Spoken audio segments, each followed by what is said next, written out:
different application fields of water-based effect inks. Here shown the main application fields for water-based effect pigments. They mainly get used for wallpaper with its wide format printing, tissue application with its high absorbance substrates, gift wrap and folding cartons for luxury packaging, labels to give them outstanding metallic effects, corrugated board, as well as products for the food packaging industry where additional regulations must be fulfilled, and also for flexible packaging.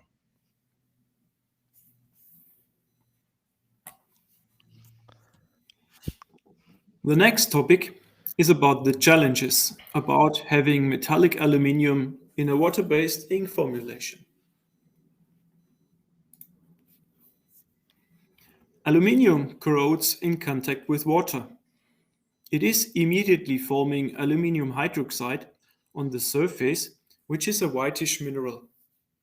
A side effect from this reaction is the forming of hydrogen gas, which leaves the water-based ink, or at least tries to leave. If the aluminium reacts with the water in a closed container, the hydrogen can't leave and builds up tremendous pressure, which can easily deform metal containers like shown here in the picture. This doesn't even need a heavy reaction with all the aluminium and water in the formulation. Just a few grams of the pigment already are enough to create an immense pressure. This can happen sometimes, and if it is only a small gassing reaction, it can be easily handled by using non-closed containers with a gassing vent. This can be a little rubber plug in a hole in the lid to release the pressure if this happens. Of course, such reactions don't only occur with water. Other chemicals can also attack the aluminium pigments, such for example as too acidic or too alkaline formulations. This is due to the amphoteric character of this metal, which further solves the alu oxide into the water and leaves the metallic surface free for further attacks. This video shows a worst case example where not only the water but necessarily also further unknown chemicals are quickly corroding the aluminium and creating a lot of gas. But then why using aluminium for water-based systems at all when this seems to be so critical? Because we can. We just need to protect the pigment and prevent by systematic formulation tests any unwanted chemical reaction.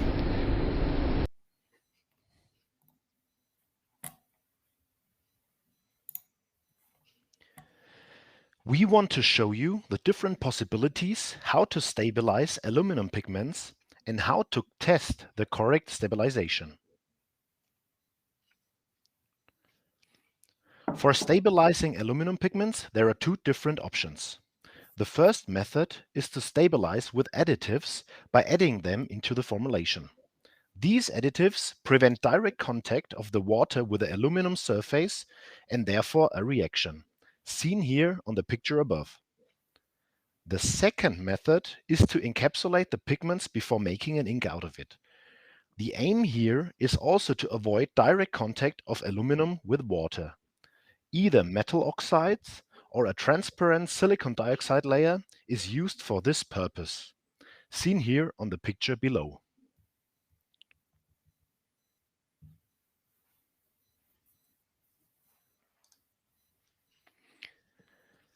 To make sure the stabilization works correctly, Eckart has a QC testing method to show the gassing tendency.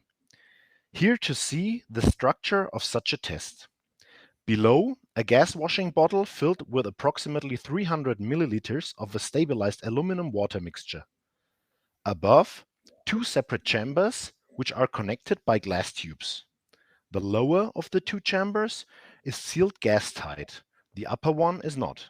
The hydrogen produced by the mixture displaces a certain volume of the test liquid, the level of which can be read off. In this way, the different gassing behavior of the products can be measured. To pass the gassing test, the displaced volume must not exceed a certain value after a set time. The picture shows 3 such gassing tests with a 40 degrees Celsius water bath. A great advantage of this test method is that it shows the same mechanism as it takes place in the finished product. For that reason, the result can be directly transferred to the final product. Disadvantage of the method is the long period of time between 10 and 30 days that the test requires to be able to make a statement.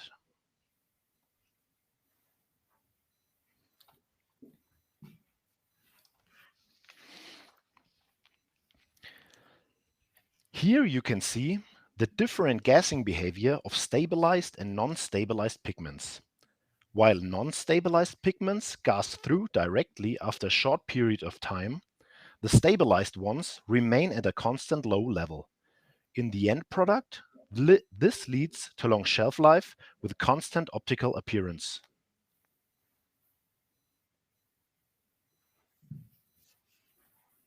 Okay, let's have a closer look how we produce such stabilized pigments at Eckart.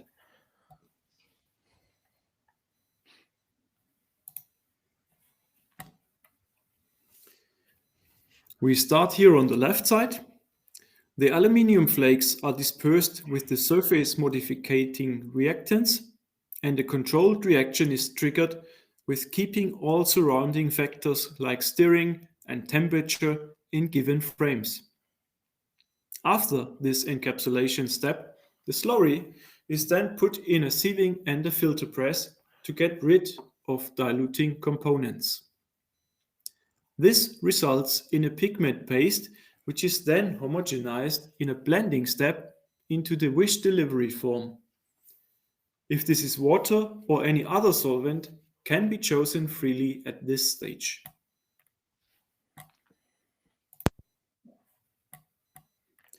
On this scanning electron microscope cross-section picture, you see the pigment cut in half from the side. The protective film can be seen slightly visible on the left side, an additive surface protection, and on the right side with a silica encapsulation.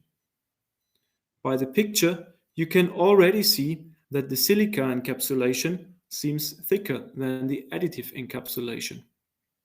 This already reflects that such encapsulation will be better chemically stable.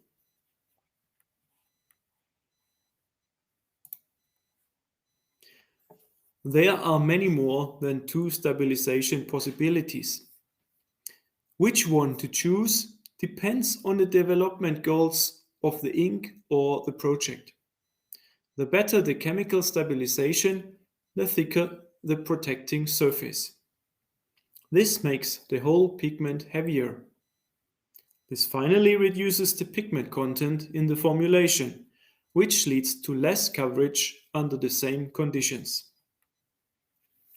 We logically aim for the best compromise of being stable enough, but don't have added too much weight to the pigment to keep the optical properties as good as possible.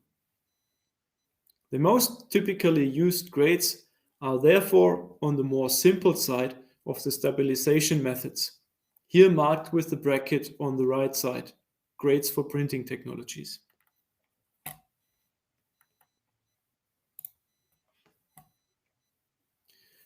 The grades commonly used for printing applications are shown again here.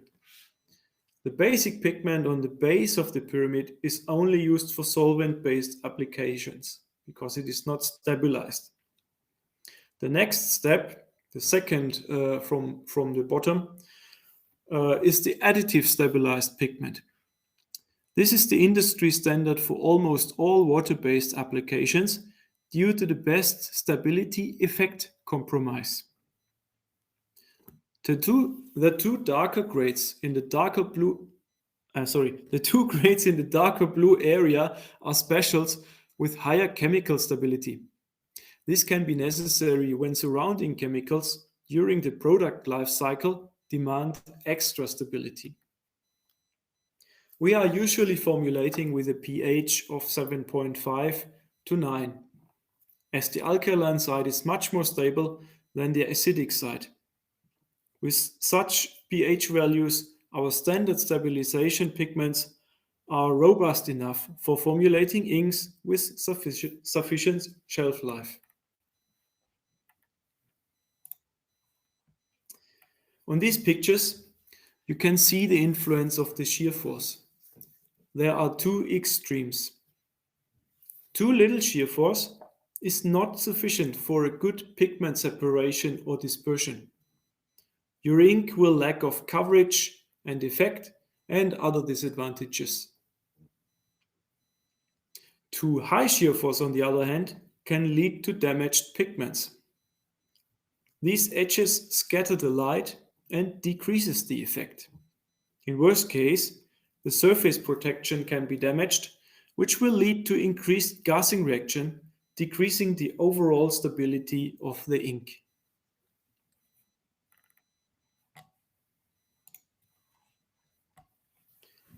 For our standard pastes and pigments, as shown here on the right side, we recommend a standard stirrer or dissolver blade like shown here on the left side. Sometimes it can be relevant to make a pre-dispersion of paste or palette with one part of the ink formulation. Homogenize it and then adding the rest of the formulation. This makes it easier to fully disperse the pigments if altogether the ink formulation is on the more lower viscosity side.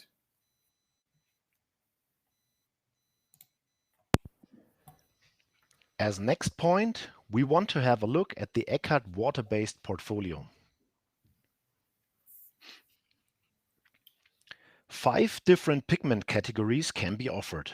Until now, we only discussed about the aluminum pigments, but there are many different ones, such as bronze pigments with its unique golden shades, pearlescent pigments made out of synthetical mica, glass pearl pigments with its very clear and shiny color shades, and also further processed products such as ready-made metallic inks that do not need any further treatment and are press-ready.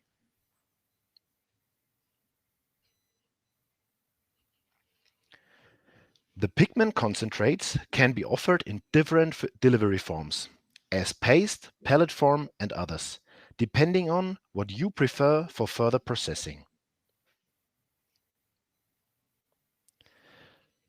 For additive stabilized product ranges, we can offer as ready-made inks Rotostar Aqua, as pigment paste hydroxyl types, or non-dusting pellets such as Rotosafe Aqua and Hydro Pellet range, just to name some examples. As encapsulated products, we can offer pastes such as Stapa HP, Stapa Hydrolan, Hydroshine, and others.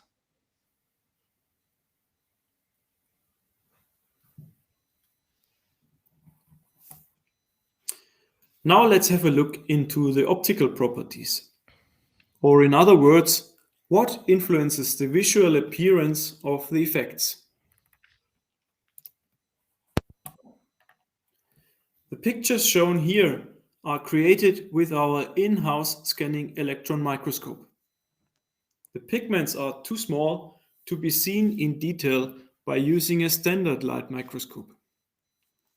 With the SEM, which is the short form of this microscope, you can notice big differences between these grades. The left side picture is called cornflake pigment due to obvious reasons. The pigments are looking like breakfast cornflakes. This pigment class is the most simple pigment based on aluminium. There are a lot of edges which can scatter the light, which can reduce the brilliance of the final application. The coverage, though, is already good within this pigment class. The second one shows our silver dollar grade.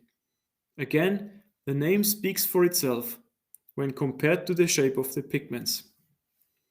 These pigments have much less edges and the surface of the pigment is smoother.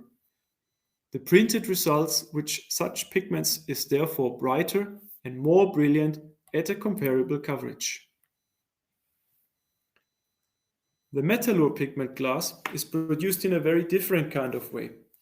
This is not a milled pigment.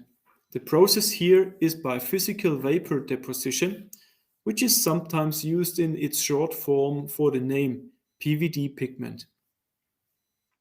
The other very common name is VMP, which stands for vacuum metallized pigment. There are almost no visible edges. These pigment glass can provide the most brilliant results. The gold bronze pigment are looking quite a lot like the cornflake pigments. The SEM picture doesn't provide colors, so here it is also in black and white photography. Gold bronze is based on a copper zinc alloy, which can vary from greenish gold shades to a reddish gold shade, depending on the alloy blend. The alloy is much denser than aluminium, which provides excellent opacity.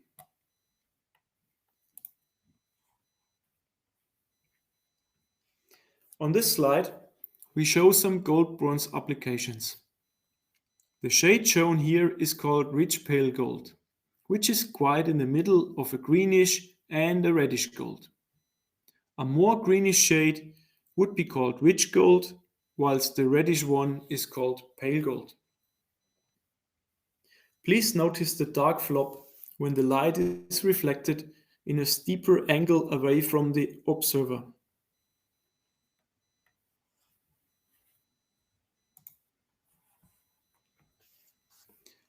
The aluminium effect is nearly always described as silver shade. The picture speaks for itself. Such metallic-looking surface always transports the impression of quality and luxury.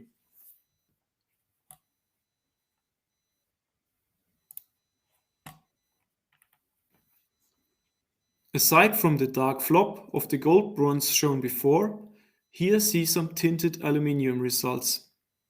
Tinting aluminium in polychromatic colors is quite common. The flop isn't as dark as using gold bronze, nor is the opacity as strong. The color variation, though, is much wider.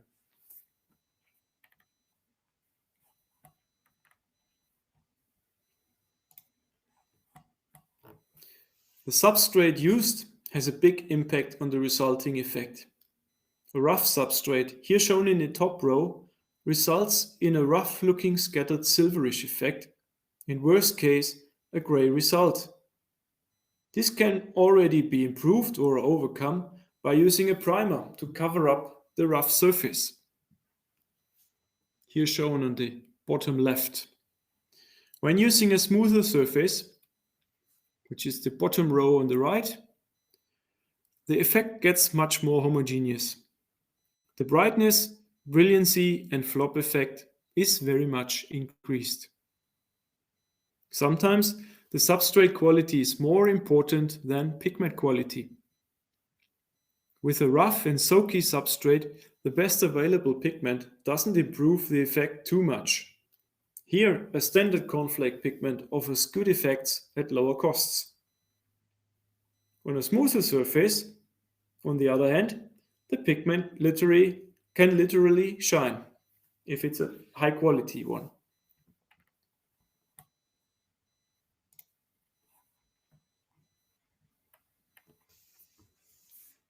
When tinting aluminium, the story is quite similar. The substrate changes the gloss, brightness, and flop effect. Here all four substrates are printed with the same metallic ink.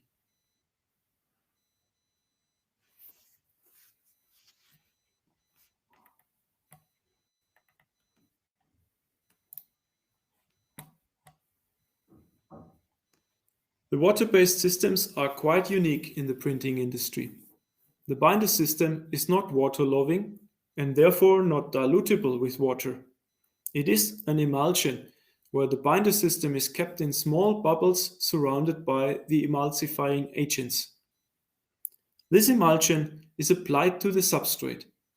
Whilst the water evaporates and/or penetrates the substrate, the viscosity of the ink film is increasing, which is shown here in the second picture. And the third one, when the emulsified binder bubbles are pressed together, a cell forming begins. It is not as perfect as what we know from solvent-based or UV curing ink films, but for most applications good enough. The cell structure is still visible when the ink film is fully dried.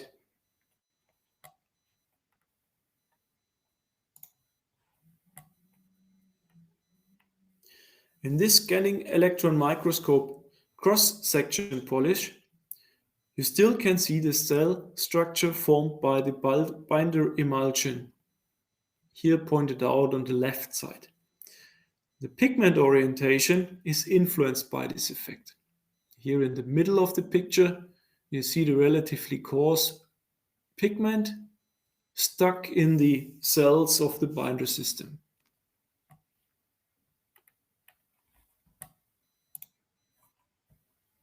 Another influence is the overprint varnish.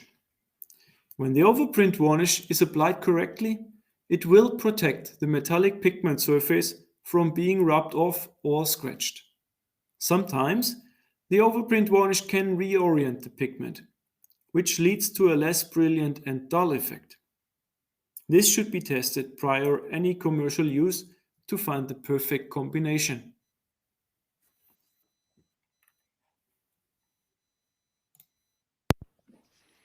Our next topic is about the regulatory and technical information about Eckart products. For Eckart inks, we provide a technical product information. It includes the here on the left mentioned properties. In addition to product characteristics and additive recommendations, printing recommendations are also provided that have been tested in advance by Eckart. These include printing speed, viscosity, dryer settings, etc. They serve to facilitate the adjustment of the printing press and to give indications. Of course, new adjustments must be made on each press. Ink handling and information on correct storage are given. The shelf life is also mentioned here. Additional here on the right side is an example of the recommended analogs for a dedicated ink.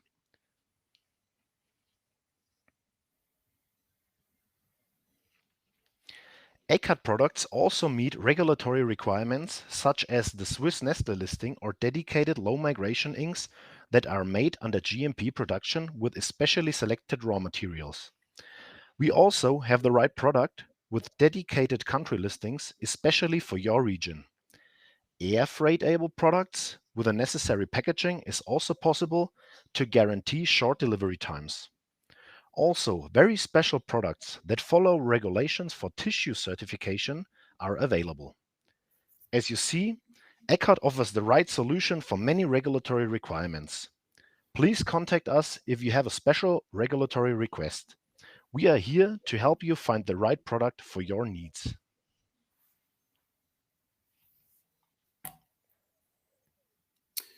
So, what did we learn in this episode? We learned about the very wide application fields of water-based effect inks, how we as Eckart provide the technical solutions in overcoming the challenges of water-based formulations. We explained the stabilization mechanism and how to wisely choose the perfect match for your technical needs.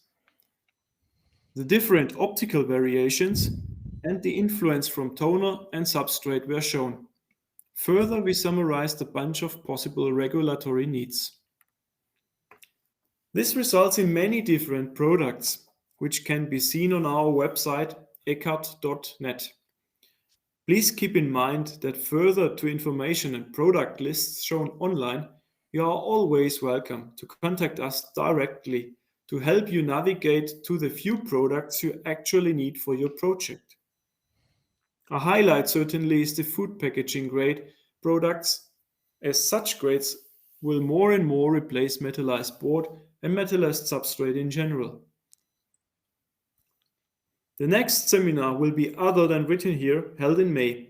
The topic was shifted. Please look at the homepage or social media channels regarding the next seminar schedule.